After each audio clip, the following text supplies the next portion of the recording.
Halo teman-teman, jumpa lagi di channel saya. Jadi kali ini saya akan menjelaskan lagi tentang HNMR. Nah, bagi teman-teman yang belum subscribe channel ini, silahkan di-subscribe karena subscribe itu gratis. Oke, langsung saja kita masuk di materinya. Nah, spektroskopi resonansi magnetik nuklir atau NMR memberikan gambaran mengenai jenis atom, jumlah, maupun lingkungan atom hidrogen maupun karbon. Nah, spektroskopi NMR ini didasarkan pada penyerapan gelombang radio oleh inti tertentu dalam molekul organik apabila molekul tersebut berada dalam medan magnet yang kuat. Nah, asal-usul dari NMR. Inti-inti atom unsur-unsur dapat dikelompokkan sebagai mempunyai spin atau tidak mempunyai spin. Suatu inti berspin akan menimbulkan namanya medan magnet yang kecil yang ditunjukkan oleh suatu momen magnet nuklir berupa suatu vektor. Di antara inti-inti yang belum umum yang memiliki spin dan tidak memiliki spin. Contohnya seperti ini gambar-gambar yang termasuk dalam spin dan tidak memiliki spin atau tidak momen magnet. Nah, ini beberapa contohnya seperti spin yang 1/2, spin 1, 3/2, dan 5.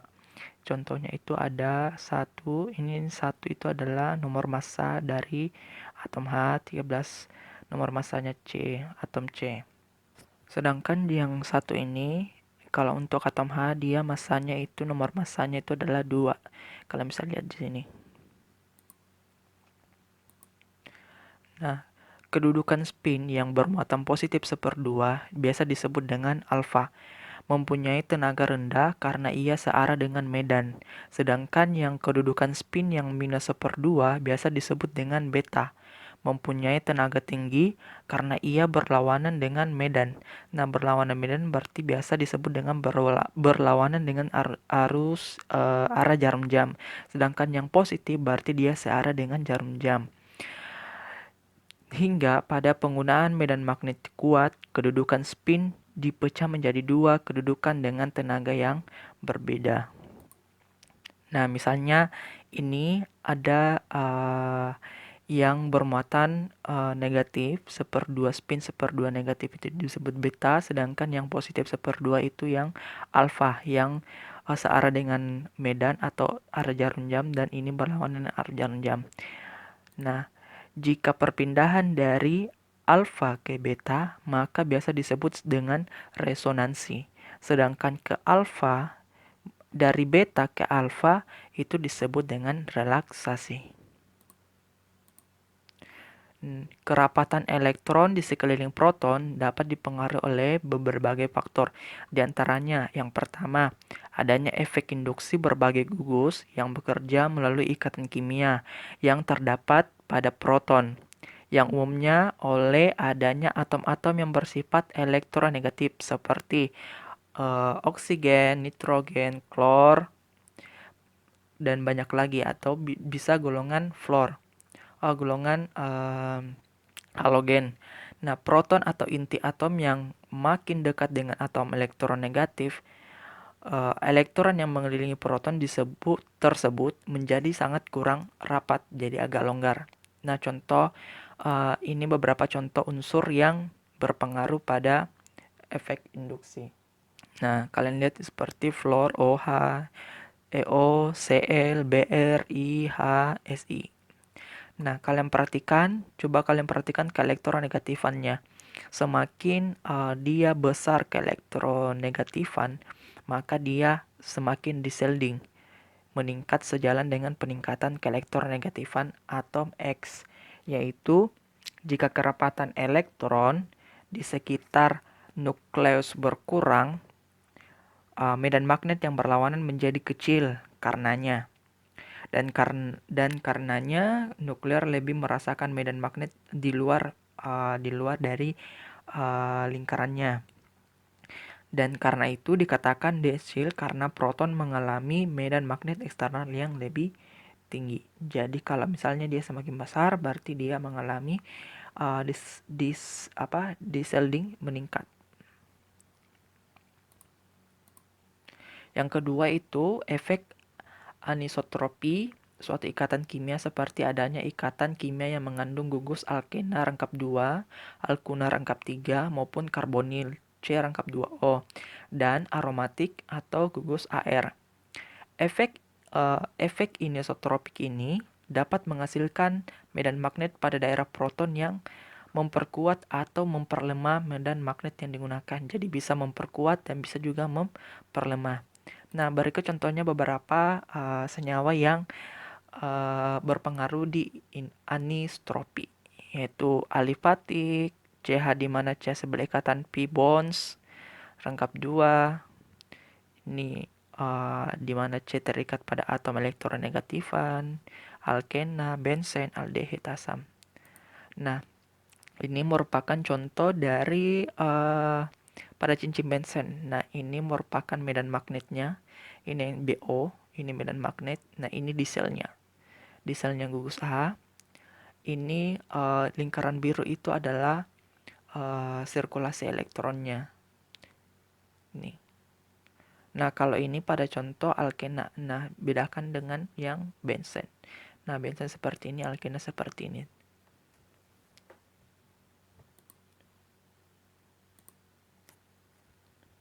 Oh ya, kalau untuk senyawa alkuna, dia bentuknya seperti ini. Ini shieldednya, ini hidrogen. Ini merupakan hidrogen shielded yang ini. Nah, lanjut yang faktor ketiga, itu adanya ikatan hidrogen. Yang membentuk ikatan hidrogen dari satu atom H dari gugus hidroksil dengan gugus karbonil atau C rangkap 2O. Ini menyebabkan nilai geseran kimia ke arah medan rendah, menjauh dari TMS dan akan muncul pada daerah sekitar 13 ppm per million. Nah, contohnya itu seperti ini. Ikatan. Misalnya ini alkohol memiliki geseran kimia yang sangat bervariasi mulai dari 0,5 ppm yang bebas OH sampai 5 ppm sebanyak ikatan hidrogen.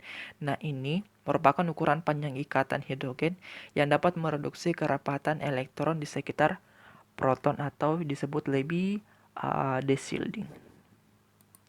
Nah, kalau yang ini merupakan asam karboksilat, dia membentuk ikatan hidrogen yang kuat dengan membentuk dimer. Nah, seperti ini, dia terikat sama dimer 2. Dalam misalnya di metil salisilat yang merupakan ikatan hidrogen internal. Nah, proton terikat O dengan H akan muncul pada daerah sekitar 14 ppm.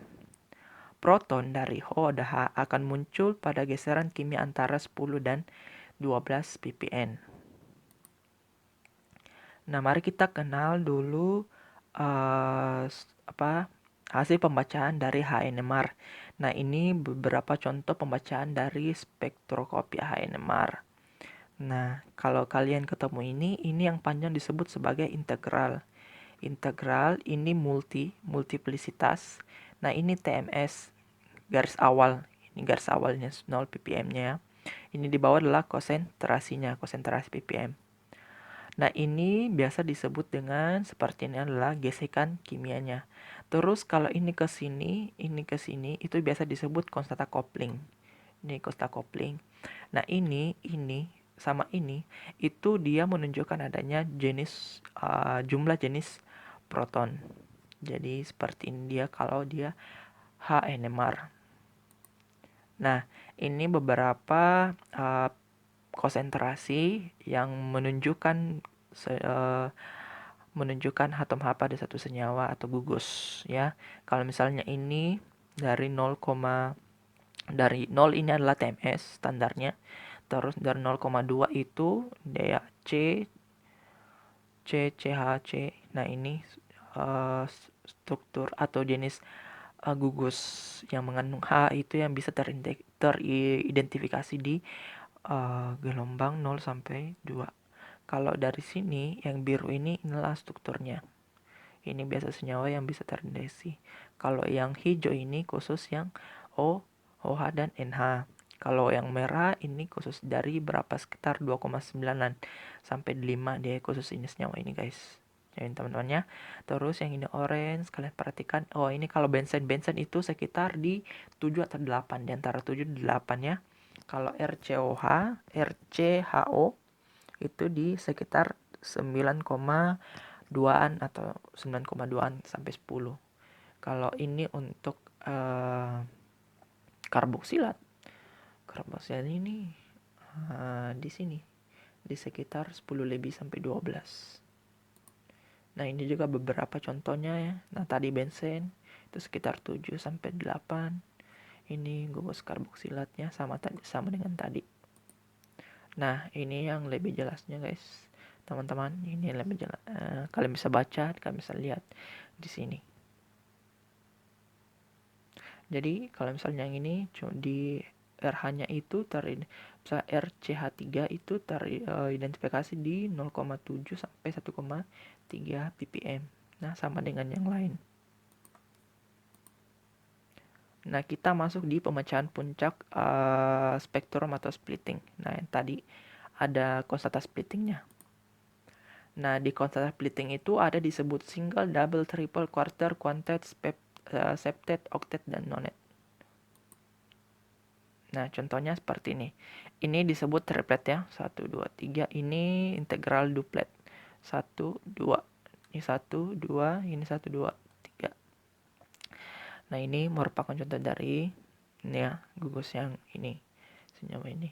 Nah, kenapa dikatakan triplet? Ini aturan N tambah 1. Ini aturan N tambah 1 ya.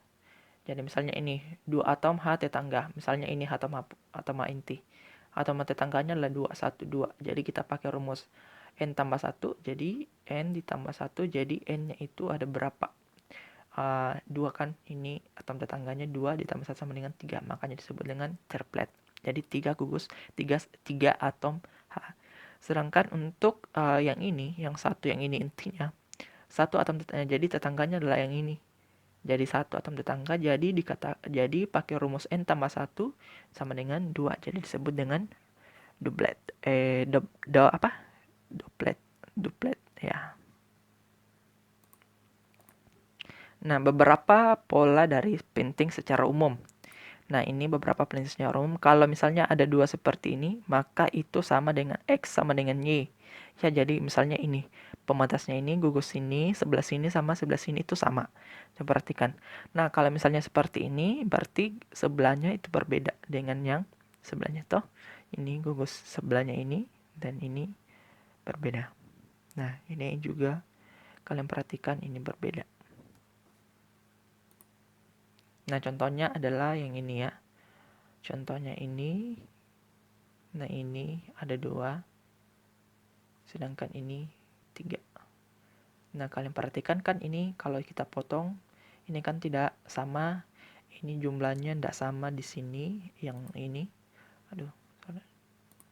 Nah, ini kalau kita potong sini, ini jumlahnya tidak sama dengan jumlah di sebelah kiri dan kanan. Jadi dia berbeda. Kalau dia jumlahnya sama, maka dia seperti ini bentuknya. Hasil vektor hanya. Nah, contohnya pada cincin bensin. Nah, tadi kan di atas kalau cincin bensin itu di 7 sampai 8. Nah, kita cari 7 sampai 8. Jadi ini sekitar ini. Jadi ini nomor 5 merupakan dari atom yang ada di bensin. Sedangkan nomor 3 itu adalah yang atom pada CH3. Nah, coba kalian perhatikan tadi yang di atas ini TMS ya. TMS. Nah, kalau di bensin itu ada beberapa bentuk dari hasil pembacaan HNMR. Nah, kalau yang ini X dengan X atas dengan X di sini sama atau gugus sama, maka hasilnya cuma satu puncak. Kalau dia misalnya X-nya ini X atas sama X ini setara, maka dia seperti ini bentuknya. Jadi 2 puncaknya, jadi ini apa namanya yang 4 ya, kuartet. Ini integralnya memanjang 2. Nah, sama deh. Kalau ini tidak sama berarti antara integral dengan yang di bawah konstantannya ininya dia hampir sama panjang. Kalau yang ini berbeda sedikit, satu yang pendek, satunya yang panjang. Untuk kasus dua substituen yang mendekati sama. Nah, misalnya pada gugus ini sama. Nanti dia akan semakin mengecil. Oke, ini kan tidak sama. Antara ini dengan ini tidak sama, jadi dia melebar. Ya, ini juga, ini hampir sama. Hampir sama, jadi dia semakin sempit. Nah, kalau dia sama, dia gugusnya sama, berarti cuma semakin satu. Hanya satu yang kelihatan. Nah, sama misalnya seluruh puncak bergerak, mendekat puncak lebih luar akan mengecil dan akhirnya akan menghilang. Nah, menjadi satu misalnya. Contohnya, puncak lebih dalam akan memanjang akhirnya bergabung. Nah, ini contoh di atas. Nah, ini beberapa contoh. Nah, ini kan samakan, ini sama. Jadi, lihat ini garisnya kayak satu dan memanjang. Nah, agak sempit kan? Ini memanjang. Sedangkan ini bensinnya kan tadi dia berada di antara 7 dan 8. Jadi ini bensinnya. Ya, mungkin itu saja penjelasan saya tentang HNMR. Kurang dan lebihnya mohon dimaafkan. Jika ada yang kurang, silakan teman-teman komen dan berikan saran untuk kedepannya. Oh ya, jika kalian berminat untuk CNMR, silakan tulis komentar. Nanti saya akan buatkan materinya tentang CNMR. Terima kasih teman-teman sudah memperhatikan. Selamat malam.